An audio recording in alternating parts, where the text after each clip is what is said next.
Vamos lá? Eu quero chamar agora Adailson Oliveira, é isso? Ele e Clériston Amorim já podem entrar conosco para falar a respeito do que foi definido a respeito da situação do transporte coletivo aqui em Rio Branco. Adailson Oliveira, boa tarde. Boa tarde, Taan. Seguinte, você está preparando o material aí para o Gazeta em Manchete logo mais à noite. O que você poderia antecipar para nós que somos mais curiosos ainda aqui no Gazeta Entrevista? O que ficou definido, Adailson? Desde sábado à noite, já se tinha informação divulgada pelas empresas a respeito dessa suspensão dos serviços, simplesmente. As empresas pediram um novo aporte e, se não tivesse esse aporte, parariam com os serviços. Isso no sábado. Essas empresas vão ser responsabilizadas, Adailson, criminalmente, eu diria. O que vai acontecer com elas? E o que vai acontecer com a prestação de serviços? Boa tarde, Tan. Boa tarde, Tan. Pois é, chegou um caos total o transporte coletivo. Hoje, 13 mil pessoas ficaram sem poder pegar o transporte que levaria ele para o trabalho. Um prejuízo muito grande. Na verdade, o usuário há muito tempo já vem com esse prejuízo quando se fala em transporte público em Rio Branco. E essas empresas agora, finalmente, a Prefeitura resolveu dar uma resposta, né? Ela vai fazer, usando uma lei de 1982, uma intervenção, onde essa própria lei já garante à Prefeitura que ela possa assumir o sistema. E é justamente isso que o prefeito Tião Bocalon anunciou hoje pela manhã.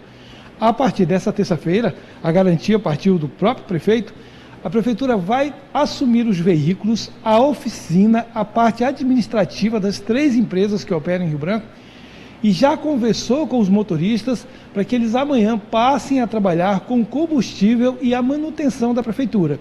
As empresas deixam de operar, mas a Prefeitura vai usar todos os equipamentos, toda a estrutura das empresas para manter os itinerários que estavam funcionando desde sexta-feira, quer dizer, que funcionou até sexta-feira.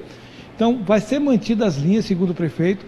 A partir dessa terça-feira, o usuário já pode ir para a parada, porque há garantia de que toda a estrutura dessas empresas vão continuar usando. Mas as empresas já vão ficar de fora desse sistema. Segundo o prefeito, a partir da próxima semana estará chegando a Rico Transportes, que é uma empresa de São Paulo que já está enviando 51 coletivos, 30 deles com ar-condicionado, para que eles comecem a operar e já assumam de imediato a parte que era da Autoviação Floresta, que representa aí 70% de todos os itinerários. As empresas já começam aí, vai haver uma contratação emergencial, mas com a ideia de que ela possa assumir todo o sistema, aí quando normalizar, a Prefeitura começa então a fazer a licitação para a contratação da empresa que vai assumir. Segundo o Tião Bocalon, não foi fácil conseguir uma empresa, pelo menos 7 delas disseram não, porque não achavam nenhuma vantagem econômica vir fazer o serviço aqui no estado, porque são poucos os passageiros para uma resposta financeira rápida. E aí essa empresa Rico aceitou aí, diz o prefeito, tem um prejuízo aí nos 3 primeiros meses, mas vai assumir o sistema, porque já chegou um ponto que a Prefeitura não pode fazer mais nada. Aí você se lembra daqueles 2,5 milhões de reais que foram repassados às empresas para que elas pudessem pagar os salários atrasados? Bem, o prefeito disse que ainda tem um restinho ainda desse dinheiro, em torno aí de 300 mil reais, esse dinheiro vai ficar retido, e o restante que foi repassado, o município vai entrar com uma ação judicial e vai requerer esse dinheiro de volta. As empresas vão ter que devolver, o que eu acho difícil. Ela não está nem conseguindo pagar os salários. Esses trabalhadores das empresas, sequer eles depositam o FGTS. Então vai ser um problema total para esses trabalhadores e com certeza para a Prefeitura também receber. Existem várias multas que foram aplicadas para essas empresas. Você acha realmente que elas vão pagar? Dificilmente, né? E o prefeito disse, olha, então vou colocar emergencial, vou assumir, em resumo, o prefeito vai assumir os serviços usando a estrutura, está vindo uma nova empresa, a Rico Transportes, e ele disse que vai entrar na justiça para receber o restante desse dinheiro. E a Alessandra Marques, que é a promotora de defesa do consumidor, disse que vai entrar com uma ação contra as empresas e também contra a prefeitura, porque deixou chegar a esse caos. E que a RB Trans, de imediato, faça uma licitação e acabe com esse problema, que na verdade que já vem se arrastando há muitos anos e agora caiu no colo do Bocalhau. O problema maior foi justamente quando as empresas decidiram paralisar. E como você disse no início, viu? Eles queriam mais dinheiro, agora eles queriam o dinheiro do combustível para funcionar. O Adailson, eu queria entender o seguinte, bom, do ponto de vista administrativo, nós voltamos para o início da década de 80, né? Quando a empresa era municipal e passou a concessão para as empresas privadas, não é isso? Mas eu queria saber o seguinte, Adailson, como é que a prefeitura, apesar de ser... Você se lembra... Não, me perdoe, deixa eu só concluir o raciocínio, Adailson. Eu queria saber, eu sei que o período de tempo de hoje até a chegada dessa nova empresa é um período de tempo curto.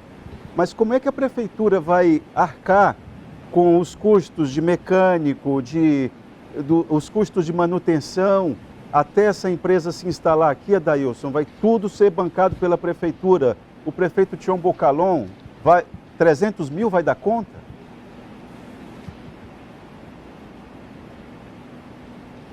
Olha, esses 300 mil que eu te falei agora há pouco, era daquele dinheiro que seria do repasse para as empresas que eles receberiam, né?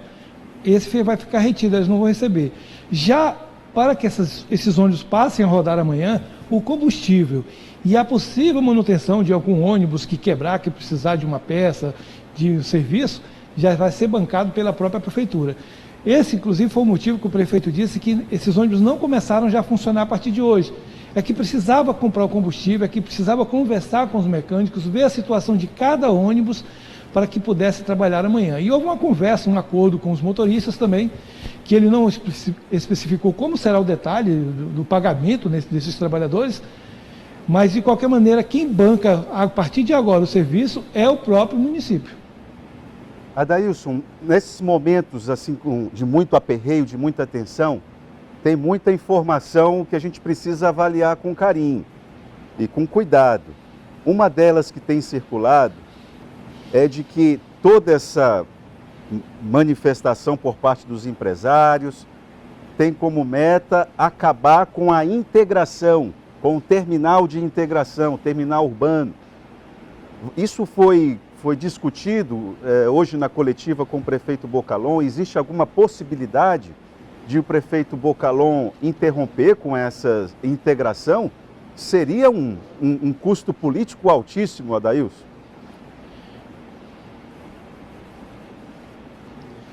Olha, ele não falou isso hoje na entrevista, mas anteriormente há uma previsão de fazer uma reforma geral em todo aquele sistema que funciona ali no terminal central, porque ele disse que já não tem mais condições de atender Rio Branco.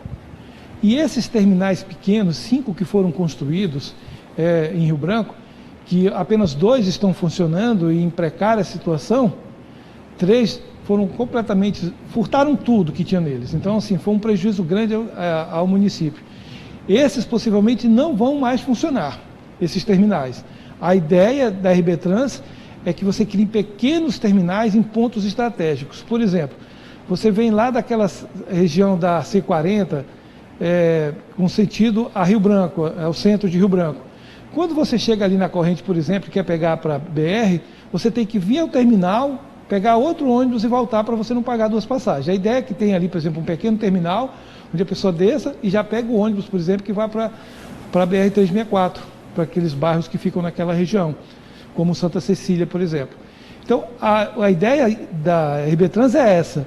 Quanto ao terminal central, não. O terminal central parece que a ideia é construir, fazer uma reforma e mudar completamente todo aquele perfil que tem ali de atendimento, porque, segundo o prefeito, já é muito antigo e já não suporta mais. E a forma como é feita ali não tem qualquer segurança, né? Adailson, tem uma outra situação que eu queria discutir com você aqui rapidamente, antes para você terminar o seu material aí para o Gazeta e Manchete, mas eu preciso entender se existe alguma explicação do porquê que o Ministério Público demorou tanto para se pronunciar, Adailson. Tem uma situação que não apenas o Ministério Público do Estado, mas o Ministério Público do Trabalho, Adailson. Essa situação dos motoristas, cobradores, mecânicos, de quem é funcionário do sistema de transporte coletivo de Rio Branco, por que o Ministério Público do Trabalho não se pronuncia a respeito desse assunto? É uma ignorância que eu tenho, eu queria entender. E essa situação do Ministério Público do Estado, eu mesmo aqui no Gazeta Entrevista, abordei o assunto com o próprio Anísio, da RB Trans, e o Anísio, para minha surpresa, fez elogios à promotora Alessandra Marques. Eu não estou querendo fulanizar o debate, não se trata de ser este ou aquele promotor, mas o Ministério Público do Estado não deveria ter feito uma intervenção já há algum tempo nessa história, Adailson?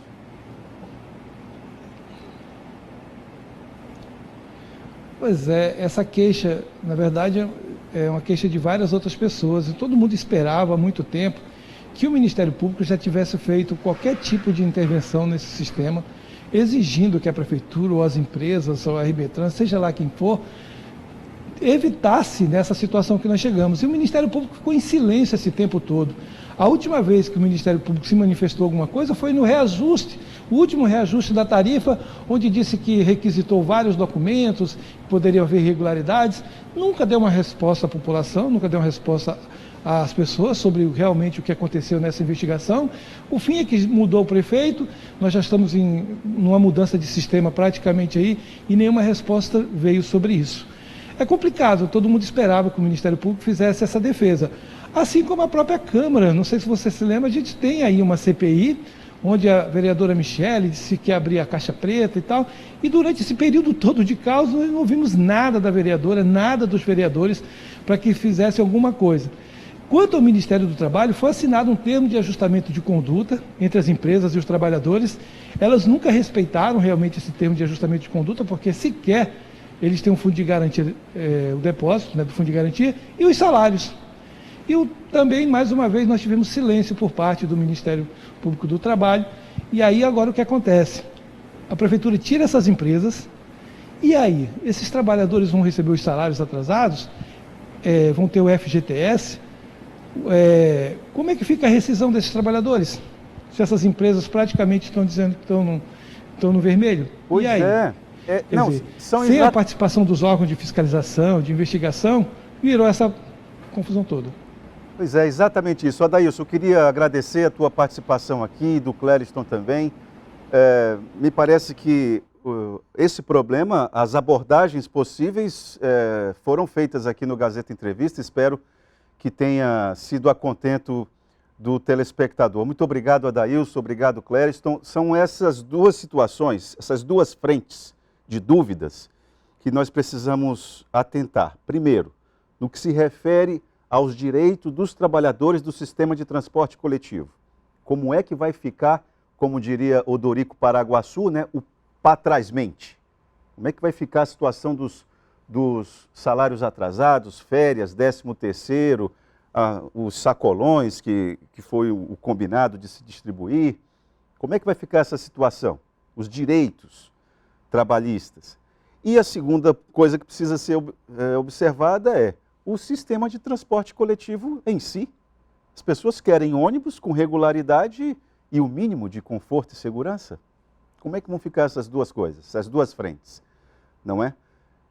E em relação à participação dos Ministérios Públicos do Trabalho e Ministério Público Estadual, bom, vamos ver o que os ritos jurídicos agora, daqui para frente, vão dizer, né?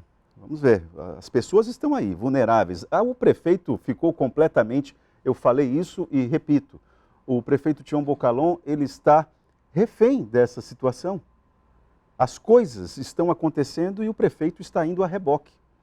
As coisas não estão acontecendo em função de decisões do prefeito. Vamos ver, com essa definição que foi feita hoje e foi anunciada em entrevista coletiva, vamos ver se a condução vai ter eficácia. É o que todo mundo quer. Ninguém exige demais, né? Vamos fazer um breve intervalo e já voltamos com o Gazeta Entrevista.